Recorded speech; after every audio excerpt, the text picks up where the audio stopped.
Shalom Bapak Ibu Saudara yang terkasih dalam Tuhan, senang sekali pagi hari ini kita berjumpa kembali dalam program kesayangan kita, Amen. Agree with God, move with God, encounter with God now. Tidak bosan-bosannya kami sekeluarga dari tempat ini mengucapkan shalom kepada Anda semua. Kami berdoa biarlah Anda semua tetap dalam keadaan sehat, dalam penyertaan Tuhan yang sempurna, terlindungi dari semua mara bahaya virus apapun yang terjadi. Tapi Tuhan melindungi Anda senantiasa dan memberikan anugerah, kesehatan, kekuatan buat Anda semua sekeluarga. Yuk kita siapkan hati kita bersama-sama pagi hari ini sebelum kita kembali mendengar firman Tuhan melalui program Amin pagi hari ini. Yuk kita siapkan hati, kita minta Roh Kudus menuntun kita dan Roh Kudus yang mengajar kita pagi hari ini. Mari kita berdoa. Bapa Surgawi, terima kasih untuk pagi hari ini. Kami mengucap syukur kami diberikan kesehatan, kekuatan kembali sehingga kami semua boleh bersama-sama menyaksikan program Amin bersama-sama. Berbicaralah di tengah-tengah kami. Roh Kudus, sementara pemberitaan firman dibagikan, kami minta Roh Kudus ambil alih, Roh Kudus yang tuntun semuanya. Roh Kudus, urapi hamba-Mu dengan segala keterbatasan, dan biarlah pagi hari ini Engkau yang mengontrol semua perkataan yang keluar, apapun itu membangun, memberkati umat Tuhan yang mendengarkan. Kami berdoa Roh Kudus ambil alih, kami memberikan hidup kami sepenuhnya diatur oleh Roh Kudus. Dan Roh Kudus berikan roh hikmat, roh wahyu kepada hamba-Mu dengan segala keterbatasan hamba, bisa menyampaikan pesan Tuhan tepat seperti apa yang Tuhan mau. Urapi dan kami buka hati kami, semua yang mendengar dari manapun, dimanapun kami berada, biar kami semua dikuatkan, disegarkan pagi hari ini melalui kebenaran firman-Mu. Bekerjalah Roh Kudus di tengah kami memberikan platform semuanya kepada Engkau Roh Kudus, dan Engkau ambil alih semuanya. Para malaikat Roh Kudus lakukan bagian kalian, layani umat Tuhan dimanapun mereka berada yang menyaksikan program Amin pagi hari ini, biar mereka boleh mengalami Tuhan secara nyata. Kami memberikan segala pujian, hormat, kemuliaan buat Tuhan dalam nama Tuhan Yesus. Amin. Amin. Pagi hari ini Bapak Ibu Saudara, dalam program Amin hari ini saya mau menyampaikan sebuah topik, yaitu judulnya Blessing and Wisdom. Saudara, ketika kita bicara mengenai blessing, saudara, tidak semuanya melulu bicara mengenai materi dan semuanya. Tapi pagi hari ini saya mengajak Anda untuk kita bicara mengenai suatu topik yang menurut saya adalah sesuatu yang sangat penting dalam kehidupan kita, yaitu bicara mengenai blessing and wisdom. Di dalam Alkitab, hikmat disebut, saudara, sebagai harta yang harus dicari, bahkan lebih besar, lebih berharga daripada kekayaan. Anda bisa baca dalam Amsal pasal yang ketiga ayat 13-18, dan bersumber dari Allah. Roma 16:27 juga mengatakan hal yang sama. Saudara, saya mau menyampaikan bahwa blessing and wisdom bukan berarti saya berkata bahwa ini kita bicara mengenai berkat Tuhan. Tapi blessing itu bukan gak melulu cuman materi, tentang apa yang kamu makan, apa yang kamu pakai, saudara. Bahkan justru penekanan saya pagi hari ini adalah blessing itu, saudara, penting buat kita, tapi hikmat jauh lebih penting daripada berkat, saudara. Dan saya tahu bahwa Alkitab mencatat bahwa hikmat itu disebutkan, disamakan dengan harta yang harus Anda kejar, yang harus Anda cari, bahkan lebih berharga daripada berkat materi, saudara. Saudara, ada begitu banyak orang mengejar berkat materi dengan segala payah, usaha, daya, is good, gak ada salah, saudara. Apalagi kalau Anda untuk memberkati orang-orang yang Anda kasih, keluarga Anda, menolong orang lain, memberkati rumah Tuhan, maybe, dan sebagainya. Semuanya baik, saudara. Tapi Alkitab mengajarkan kita untuk kita mencari hikmat lebih daripada harta kita, saudara. Dan saya mau mengajak Anda untuk kita sama-sama belajar tentang ini nanti bersama-sama, hikmat dan sebagainya. Nah, saudara, ketika Salomo ditunjuk sebagai raja dan diberikan kesempatan oleh Allah untuk meminta apapun yang dia inginkan. Can you imagine seandainya ini terjadi dalam kehidupan Anda? Ketika Anda berdoa, lalu Tuhan hadir di tengah-tengah doa Anda dan Tuhan berkata, "Nak, minta apa saja aku kasih." Apa yang Anda akan minta? Coba think about it, pikirkan ini. Kalau seandainya Tuhan ada di tengah Anda, lalu dia berkata, kamu boleh minta apapun, saudara. Apa yang ada di benak Anda? Mungkin beberapa orang akan berkata, aku minta duit, aku minta berkat, aku minta mobil mewah, aku minta rumah mewah dan sebagainya, whatever. Semua memang tergantung setiap masing-masing orang. Tapi bayangkan, Salomo tidak meminta apapun. Dia cuma memilih hikmat, meminta hikmat kepada Allah. Dan Allah pun memberikan hikmat kepadanya. Sehingga Salomo menjadi raja yang paling berhikmat sepanjang masa. Jadi Salomo mengetahui bahwa hikmat adalah berkat yang luar biasa bagi kehidupannya. Ada begitu banyak orang, saudara, lebih memilih berkat daripada hikmat. Saya nggak ngomong berkat itu nggak boleh. Sekali lagi saya tekankan, saudara, bahwa berkat itu nggak ada salah dengan berkat. Apalagi ketika kita diberkati, kita bisa menggunakannya untuk memuliakan Tuhan. Tapi saudara, saya mau sampaikan, ini sebuah story yang menarik ketika Salomo dikasih kesempatan. Kamu boleh minta apapun, tapi dia minta hikmat, saudara. Dan Tuhan memberikan hikmat kepada Salomo. Makanya dia menjadi raja yang paling berhikmat, yang luar biasa. Dikatakan yang penting adalah hikmat. Lalu pertanyaannya, what is definition hikmat? Hikmat itu apa sih? Sebenarnya hikmat itu sederhana, saudara. Adalah kemampuan untuk menentukan mana yang baik, mana yang benar, apa yang harus dilakukan, apa yang nggak boleh dilakukan. Dan kita mungkin memiliki banyak rumus, strategi. Tetapi menentukan rumus ini dapat digunakan, yaitu hikmat adalah sesuatu yang baik. Anda bisa menentukan, Anda bisa memilih, Anda bisa menerjemahkan apa yang baik, apa yang berguna, apa yang baik, apa yang paling penting buat Anda dan sebagainya. Dan ada begitu banyak orang berkata, don't just work harder, but work smarter. Ada orang banyak berkata bahwa jangan terlalu kerja keras, tapi kerja cerdas. Dan itu hikmat, saudara, membutuhkan hikmat dan sebagainya. Nah, secara umum hikmat terdiri dari pengetahuan, wawasan, dalam memandang situasi, kemampuan untuk menyelesaikan masalah. Dan apabila digabungkan merupakan kunci sukses dalam kehidupan. Hikmat merupakan kapasitas mental, sikap, kehendak, dan sesuatu yang sangat penting, yang sangat dibutuhkan untuk kesuksesan dalam kehidupan Anda.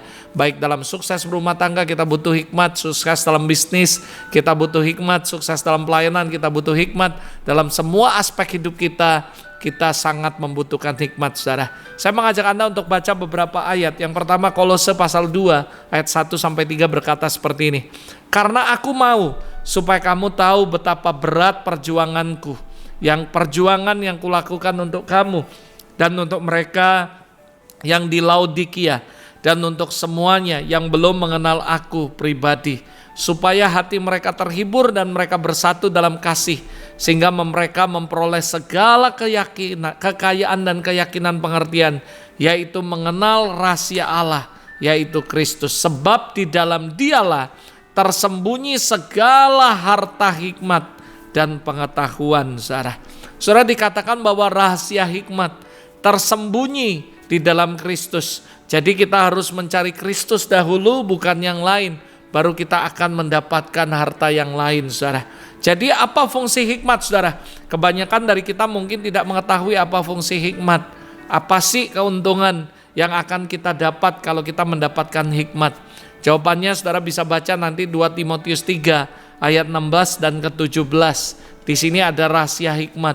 Segala tulisan yang diilhamkan Allah memang bermanfaat untuk mengajar, menyatakan kesalahan, memperbaiki kelakuan, dan untuk mendidik orang dalam kebenaran.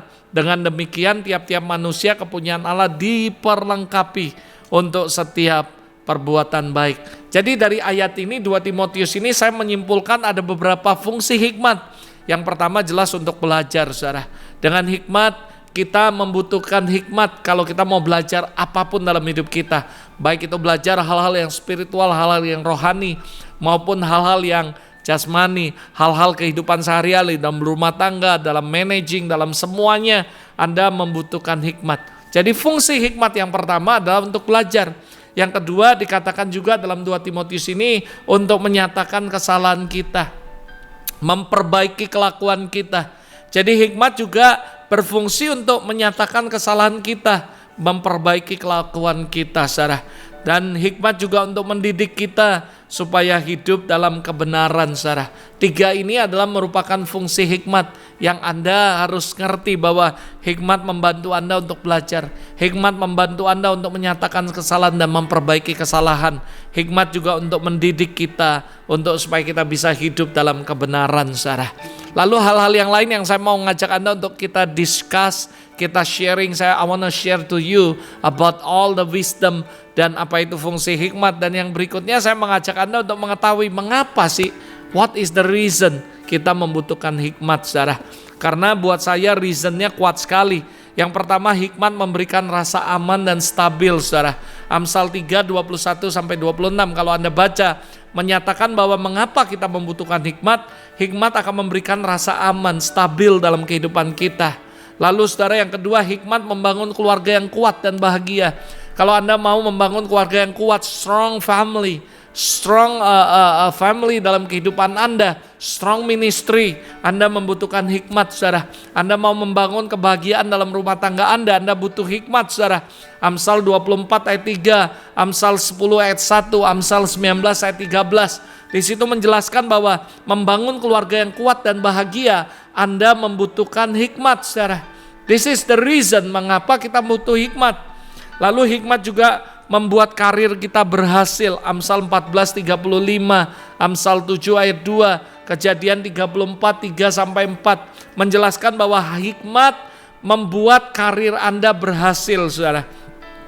Lalu berikutnya, hikmat juga memampukan seseorang untuk memecahkan masalah dan perlawanan. Amsal 21 ayat 22, Amsal 24 ayat 6, Pengkhotbah 9 ayat 18. Saya banyak sekali membuka ayat, nanti saudara bisa baca di rumah. Amsal 24 ayat 5 menjelaskan bahwa hikmat memampukan seseorang untuk memecahkan masalah. Ketika ada masalah, ada keputusan-keputusan yang harus Anda ambil dalam setiap menyelesaikan masalah. We need wisdom, kita butuh hikmat, saudara.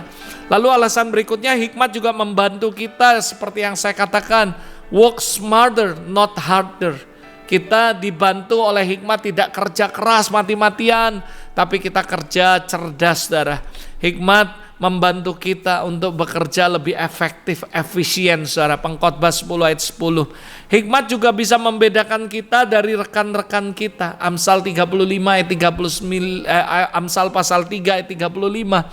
Itu membedakan kita dari yang lainnya karena wisdom, hikmat. Hikmat juga meredakan kemarahan. Amsal 29 ayat 8.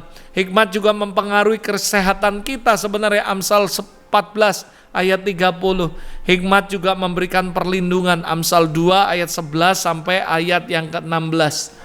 Jadi kalau Anda perhatikan bahwa hikmat ini berguna sekali, baik kehidupan kerohanian maupun kehidupan sehari-hari kita, bahkan mempengaruhi kesehatan kita.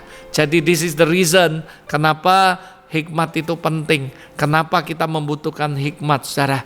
Lalu Anda akan pelajari bagaimana karakter orang berhikmat. Amsal 9 ayat 10 berkata, permulaan hikmat adalah takut akan Tuhan, dan mengenal yang Maha Kudus adalah pengertian. Saya percaya kerendahan hati merupakan dasar dari hikmat. Dan orang yang rendah hati mau belajar, mau terbuka pada perubahan pertumbuhan. Orang yang angkuh sulit untuk mengakui kesalahan dan kebutuhannya akan pertumbuhannya. Tetapi orang yang rendah hati selalu terbuka untuk nasihat, siap dikoreksi dan mengikuti kebenaran. Dan ini adalah hikmat, saudara. Dan ketika karakter orang yang berhikmat adalah rendah hati, karena orang yang berhikmat ditegur, dia akan terima. Dia akan terima suatu nasihat, masukan dari orang lain, tidak tersinggung, tidak baper, saudara. Tapi dia menjadikan itu sebagai warning dalam kehidupannya dia.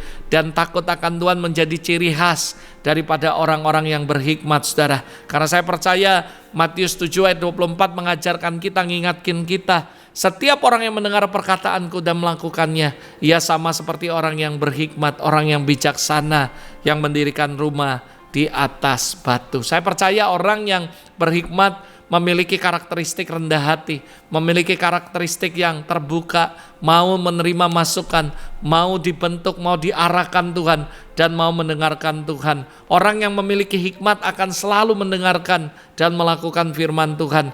Karena hikmat adalah mendengarkan dan melakukan firman Tuhan.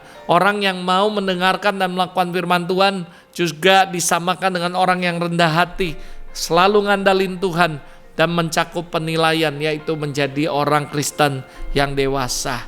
Hikmat sekali lagi, saudara, membutuhkan kerendahan hati. Hal yang paling penting untuk kita mendapatkan hikmat, yaitu karakteristiknya adalah takut akan Tuhan. Karena takut akan Tuhan adalah permulaan hikmat, saudara. Dan yang berikutnya yang saya mau mengajak Anda untuk kita belajar pagi hari ini bersama-sama, bagaimana agar kita mendapatkan hikmat.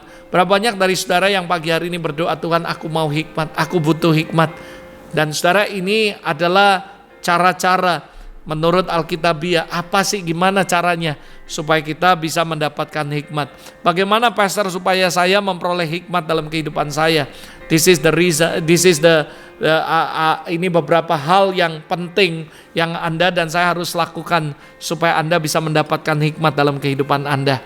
Hal yang pertama, saudara, kita harus menginginkannya terlebih dahulu. Melakukan segala upaya dengan sungguh-sungguh untuk mendapatkan hikmat. Ada begitu banyak orang ngomong, kenapa kok aku gak dapatkan hikmat? Karena engkau gak sungguh-sungguh menginginkannya. Kalau kita mau membutuhkan hikmat dan kita berkata, Tuhan, aku butuh hikmat, aku menginginkan hikmat, Anda harus benar-benar mencarinya, benar-benar sungguh-sungguh. Kalau Anda begitu banyak orang ngomong, kenapa ya aku gak dapat hikmat? Karena Anda gak benar-benar sungguh menginginkannya. Amsal 2 ayat 4-6 berkata, jikalau engkau mencarinya seperti mencari perak, mengejarnya seperti mengejar harta terpendam atau harta karun, maka engkau akan memperoleh pengertian tentang takut akan Tuhan dan mendapat pengenalan akan Allah, karena Tuhanlah yang memberikan hikmat dan mulutnya datang pengetahuan dan kepandaian. Jadi hal yang pertama, kalau Anda mau mendapatkan hikmat dalam kehidupan Anda, kita harus benar-benar sungguh-sungguh menginginkannya, saudara. Karena kita harus menyamakan. Alkitab mencatat bahwa jika engkau mencarinya seperti harta terpendam, seperti harta karun. Saya bisa membayangkan ketika orang mencari harta karun, dia akan pakai segala cara. Dia akan berkorban sebagaimanapun untuk mendapatkan harta karun. Masalahnya ada begitu banyak orang Kristen gak mau mencari hikmat dengan sungguh-sungguh. Benar-benar gak menginginkannya. Padahal bayangkan Raja Salomo waktu disampaikan Tuhan, apa yang kamu minta aku kasih. Dia minta hikmat. Kenapa? Karena dia tahu hikmat itu penting, bahkan lebih berharga daripada harta yang terpendam. Kalau kamu menginginkan hikmat pagi hari ini, inginkan dan benar-benar sungguh menginginkannya, maka saya percaya Tuhan akan berikan hikmat dalam kehidupan Anda. Di sini dikatakan, kalau engkau mencarinya, mengejarnya seperti mengejar harta terpendam, maka engkau akan mendapat pengertian tentang takut akan Tuhan. Dan kau akan dapat hikmat, karena permulaan hikmat adalah takut akan Tuhan. Takut akan Tuhan harus menjadi fondasi sebelum kita mendapatkan hikmat yang daripada Allah, saudara. Hal yang kedua, gimana caranya untuk mendapatkan hikmat? Yang kedua adalah kita harus berdoa, datang dan minta kepada Yesus, karena Yesus adalah hikmat itu sendiri, saudara. Raja Salomo tidak terlahir sebagai orang yang pintar, orang yang berhikmat, saudara, tapi ia meminta kepada Tuhan. 1 Raja-Raja 3 ayat 3-14. Dia berdoa, dia minta. Ketika Tuhan nanya, kamu mau minta apa? Aku kasih. Dia minta hikmat, saudara. Jadi hikmat sebenarnya untuk mendapatkannya, selain kamu menginginkannya, datang kepada Yesus, datang kepada sumber hikmat itu, yaitu Yesus sendiri. Minta, berdoa. Berdoa adalah jalan untuk kita mendapatkan hikmat yang kedua. Kalau Anda benar-benar mau hikmat, mulai dari hati yang benar-benar menginginkannya, lalu berdoa terus minta hikmat. Salomo tidak terlahir menjadi orang yang berhikmat dan bijaksana, tapi karena dia minta, Tuhan memberikannya. Daniel mengakui bahwa dirinya tidak memiliki hikmat. Daniel 2 ayat 30, tetapi Allah yang mengaruniakan hikmat kepadanya. Daniel 2 ayat 23, saudara. Daniel mengakui bahwa dia tidak berhikmat, tidak memiliki hikmat, dan dia mengakui bahwa Allah lah yang menganugerahkan hikmat kepadanya. Sama, saudara, kita tidak terlahir menjadi orang yang berhikmat, orang yang bijaksana, tapi hikmat bisa kita dapat dengan kita menginginkannya sungguh-sungguh dan dengan kita berdoa meminta kepadanya. Saya yakin kalau sudah minta sungguh-sungguh berdoa sama Tuhan, datang kepada Yesus yang adalah sumber hikmat itu, inginkan hikmat itu lebih dari apapun, bahkan lebih daripada harta terpendam, saya percaya Tuhan akan memberikan hikmat dalam kehidupan Anda. Yakobus 1 ayat 5 berkata, tetapi apabila di antara kamu ada yang kekurangan hikmat, hendaklah ia memintanya kepada Allah. Yakobus mengajarkan kita bahwa kalau kita kekurangan hikmat, minta kepada Allah. Itu sebabnya this is what the Bible say. Bagaimana kalau Anda mau mendapatkan hikmat, inginkan dia lebih dari apapun, bahkan lebih dari harta terpendam, dan minta kepada Tuhan yang adalah sumber segala hikmat. Hikmat bukan merupakan sesuatu yang alami yang dibawa dari lahir, saudara. Tapi hikmat merupakan anugerah yang diberikan kepada anak-anaknya yang meminta sungguh-sungguh kepada Tuhan, saudara. Datang kepada Yesus karena Yesus adalah hikmat Allah. 1 Korintus 2 ayat 24 dan 30 berkata, bahwa Ia adalah kebenaran, Ia adalah jalan hidup, Yohanes 14 ayat 6, dan Yesus adalah hikmat, 1 Korintus 1 ayat 24 dan 30. Jadi saudara datang kepada Yesus yang adalah jalan kebenaran, jalan kehidupan. Datang kepada Yesus yang adalah hikmat Allah sendiri, maka saudara pasti akan mendapatkannya. Kolose 2 ayat 3, sebab di dalam Dialah tersembunyi segala harta hikmat dan pengetahuan. Di dalam Yesus tersembunyi harta hikmat dan pengetahuan. Efesus 1 ayat 17, dan meminta kepada Allah Tuhan kita Yesus Kristus, yaitu Bapa yang mulia, supaya Ia memberikan kepadamu roh hikmat dan wahyu untuk mengenal Dia dengan benar. Bahkan saudara, untuk mengenal Dia, mencintai Dia, mengikuti Yesus merupakan harta yang tidak ternilai, dan ini bisa Anda lakukan ketika diberikan roh hikmat dan wahyu dalam kehidupan Anda. Sekali lagi, Yesus adalah sumbernya, sumber hikmat, sumber pengetahuan, dan sumber pewahyuan. Kalau Anda datang kepada Dia, minta kepada Dia, maka saya percaya Tuhan akan memenuhi hidup kita dengan hikmat, saudara. Amsal 24 ayat 3 dan 4, dengan hikmat rumah didirikan, dengan kepandaian itu ditegakkan, dan dengan pengertian kamar-kamar diisi dengan bermacam-macam harta benda yang berharga dan menarik. Jadi saudara perhatikan baik-baik, mengajarkan kita Amsal 24 ini bahwa rumah tangga perlu dibangun dengan hikmat dan pengertian. Bahkan ketika saya baca tentang hikmat, bahkan Tuhan meng-create dunia ini dengan power, dengan kuasanya, tapi juga dengan hikmat menata semuanya, saudara. Semua diatur oleh hikmat Tuhan. Apalagi membangun keluarga. Saya percaya untuk Anda membangun usaha, bisnis, keluarga, pelayanan membutuhkan hikmat dan pengertian. Dan khusus buat rumah, dibangun bukan dengan cinta saja, mengasihi satu sama lain. Kalau rumah tangga Anda ketika menghadapi masalah, hikmatlah yang dibutuhkan. Ketika maka menghadapi berbagai tantangan dalam kehidupan Anda, maka dibutuhkan hikmat. Makanya saya katakan rumah tidak cukup hanya bangun dengan cinta, saudara, dengan kasih. Tapi di dalam rumah tangga harus dibangun dengan hikmat juga. Karena saya percaya ada begitu banyak tantangan yang Anda akan hadapi, tapi hikmat akan menyelesaikan semua tantangan. Ayo mari belajar terus, lengkapi diri kita dengan mengerti hikmat. Cari hikmat seperti cari harta terpendam. Inginkan Dia lebih dari apapun, dan juga minta kepada Tuhan Yesus. Datang kepada Tuhan yang adalah sumber hikmat. Dan saya percaya bahwa ini akan Anda alami. Anda akan mendapatkan hikmat dalam kehidupan Anda. Beberapa value tentang hikmat ini penting sekali, saudara. Ada banyak dari kita salah menempatkan nilai dan kehidupan dalam kehidupan. Amsal 8 ayat 11 mengajarkan saya, dikatakan hikmat lebih berharga dari permata. Saya nggak tahu seberapa banyak orang cari uang. Saya nggak ngomong bahwa nggak boleh, saudara. Sekali lagi saya katakan, saya nggak menentang semuanya. Tapi ayat ini mengatakan kita bahwa Amsal 8 ayat 11, hikmat lebih berharga dari permata. Apapun yang diinginkan orang tidak dapat menyamainya. Hikmat lebih berharga dari apapun di bumi. Tapi kenapa banyak orang lebih senang mencari yang materi daripada hikmat? Karena mereka memiliki value yang berbeda. Ini nilai daripada hikmat sangat luar biasa, valuable sekali. Hikmat adalah sesuatu yang sangat valuable. Anda harus mengerti ayat ini berkata hikmat lebih berharga dari permata. Itu sebabnya Salomo mengerti ini. Dia nggak minta kekayaan, harta, kekuasaan yang berlimpah, tapi dia minta hikmat, saudara. Amsal 17 ayat 16, apa gunanya uang di tangan orang bebal untuk membeli hikmat, sedang ia tidak berakal budi. Hikmat adalah warisan yang lebih berharga daripada kekayaan bagi anak cucumu. Hikmat adalah warisan yang sangat berharga bagi anak cucu kita. Amsal 17 ayat 16 mengajarkan saya betapa valuable-nya hikmat. Hikmat lebih berharga dari permata. Bahkan dikatakan Amsal 17, apa gunanya orang bebal punya banyak harta untuk membeli hikmat? Apa gunanya? Bahkan dikatakan hikmat adalah legacy yang kita bisa wariskan kepada anak cucu kita. Hikmat adalah sesuatu warisan yang lebih berharga daripada uang dan sebagainya, saudara. Mari sama-sama mengerti. Saya yakin sekali kalau kita memiliki kekayaan hari ini berapapun, tapi nggak memiliki hikmat untuk mengelola semuanya, maka semuanya akan sia-sia, bahkan menjadi sebuah kehancuran dalam hidup kita.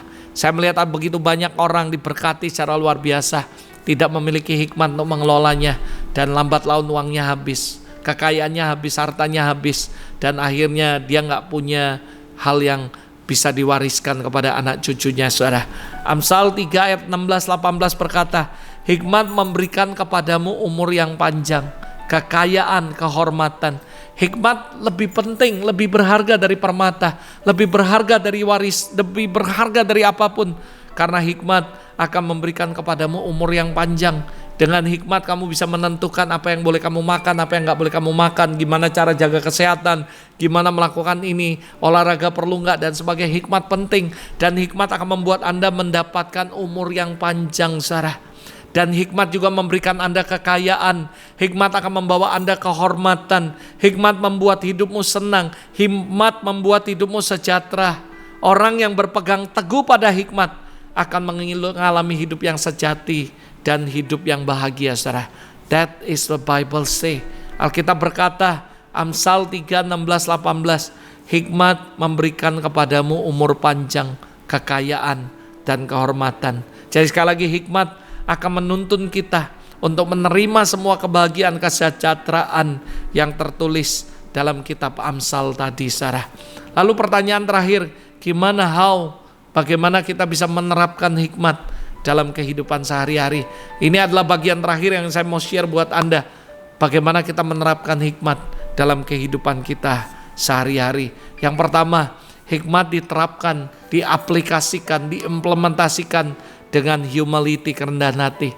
Amsal 1 ayat 7, untuk memperoleh ilmu sejati, pertama-tama harus mempunyai rasa hormat dan takut akan Tuhan. Orang bodoh tidak menghargai hikmat dan tidak mau diajar, saudara.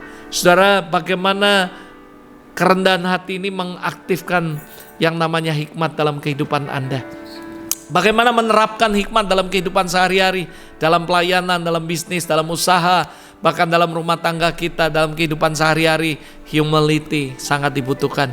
Kerendahan hati dikatakan akan menjalankan hikmat dalam kehidupan Anda. Rendah hati akan membuat saudara menemukan hikmat, menerapkannya dengan baik. Dan orang rendah hati akan mudah menerima teguran, menerima pengajaran, nasihat, masukan. Sebaliknya orang yang sombong tidak bisa menerapkan, mengimplementasikan yang namanya hikmat, saudara.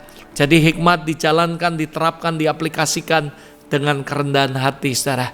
Ini yang pertama, bagaimana saudara menerapkan hikmat dalam kehidupan saudara. Yang kedua, saudara, hikmat diterapkan, diimplementasikan dengan kerajinan, rajin, saudara. Poin yang kedua berbicara tentang kerajinan. Tuhan tidak menciptakan orang kaya sebenarnya atau orang miskin. Namun masalahnya adalah tidak banyak orang mau rajin untuk menumbuhkan benih atau berkat atau kepercayaan yang Tuhan berikan dalam kehidupannya. Amsal 10 ayat 4 dan 5. Tangan yang lambat membuat miskin, tetapi tangan yang rajin menjadikan kaya. Siapa mengumpulkan pada musim panas, ia berakal budi, ia berhikmat. Siapa tidur pada waktu panen, membuat malu, saudara. Saudara, saya katakan bahwa sebenarnya dalam dunia Tuhan gak pernah ciptain orang kaya, orang miskin. Yang membuat mereka sebagian menjadi kaya, sebagian menjadi miskin adalah kemalasan dan kerajinan, saudara. Jadi hikmat diterapkan dalam kehidupan sehari-hari melalui kerajinan, saudara. Poin ini penting sekali. Tuhan sekali lagi gak menciptakan orang kaya atau orang miskin sehingga ada kelompok yang Tuhan kasih berkat banyak, yang ini berkat dikit. Tidak, saudara. Tapi tangan orang lamban, kemalasan yang membuat kita miskin, tapi orang yang rajin menjadi kaya. Saya sering ngomong sama orang, yang penting satu, kamu takut akan Tuhan, lakukan firman Tuhan sungguh-sungguh, dan kamu rajin, tidak malu mau kerja apapun. Kerajinan ini penting. Saya sering ngomong sama orang-orang, terutama para wanita, anak-anak remaja, saya katakan, kalau Anda mau mencari calon suami, yang pertama, dia punya good character, yaitu karakter Kristus. Yang kedua, dia punya integritas. Dan yang ketiga, dia adalah orang yang rajin. Pastikan dia gak malu kerja apapun, sekalipun harus mulai dari nol, sekalipun harus mulai dari pekerjaan yang paling rendah. Tapi dia rajin, dia punya karakter Kristus, dia takut Tuhan, punya integritas. Percayalah, pasti akan jadi kaya. Tinggal tunggu waktunya, Tuhan pasti berkati mereka jadi kaya. Sekali lagi saya katakan, ayat ini mengatakan, tangan yang lambat membuat miskin, tetapi orang rajin menjadi kaya. Semua orang yang rajin takut Tuhan akan kaya raya, saudara. Dan ini adalah cara bagaimana kita mengimplementasikan wisdom dalam kehidupan kita sehari-hari dengan kerajinan, saudara.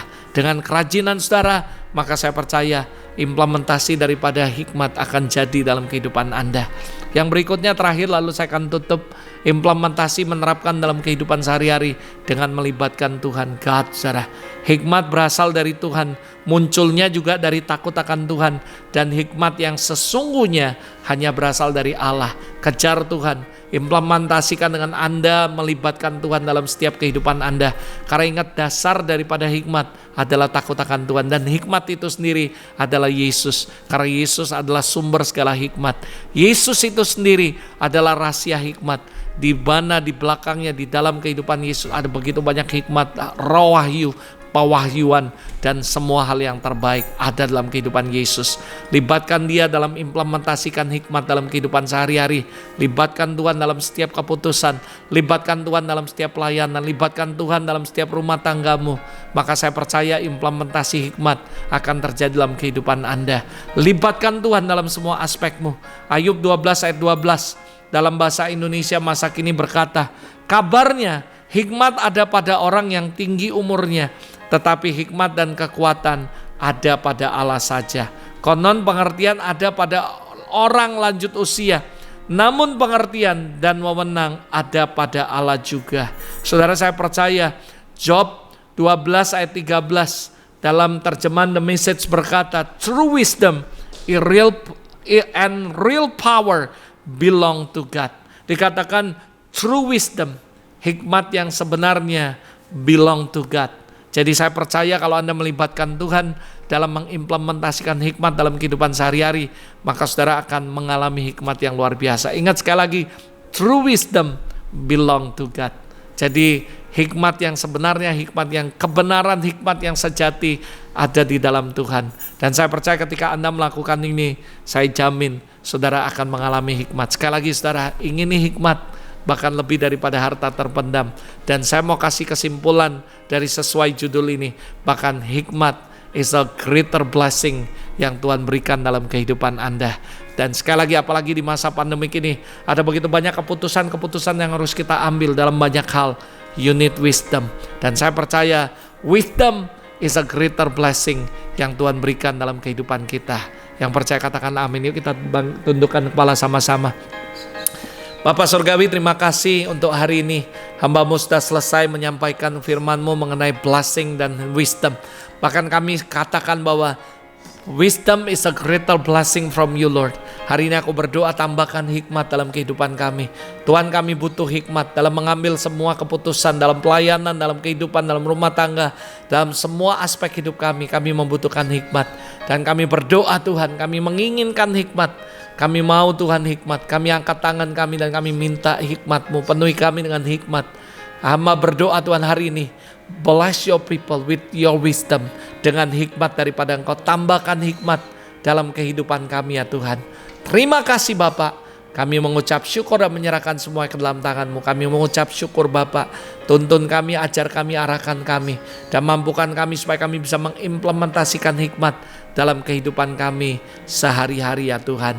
Terima kasih Bapak, terima kasih Tuhan Yesus. Sekali lagi kami mengucap syukur. I bless all your people in the name of Jesus. Pagi hari ini siapapun yang menyaksikan program Amin hari ini, aku berdoa biarlah hikmat dari sorga, hikmat dari Tuhan turun atas kehidupan kami, memampukan kami. Dan kami berdoa di dalam nama Yesus, tambahkan terus hikmat. Kami yang sudah mungkin punya hikmat, tambahkan terus hikmat kami, supaya kami menjadi orang yang berhikmat. Terima kasih Bapak, kami mengucap syukur. Sekali lagi I speak life, healing, breakthrough, and restoration to all your people. In Jesus' name, amen, amen, amen. Sekali lagi saudara, ayo ingini hikmat lebih dari harta yang terpendam. Karena hikmat itu penting sekali. Apalagi di masa-masa gini, we need wisdom. Saya berdoa dari tempat ini supaya Tuhan tambahkan hikmat dalam kehidupan Anda. God bless you and see you next week dalam program Amin berikutnya. God bless you.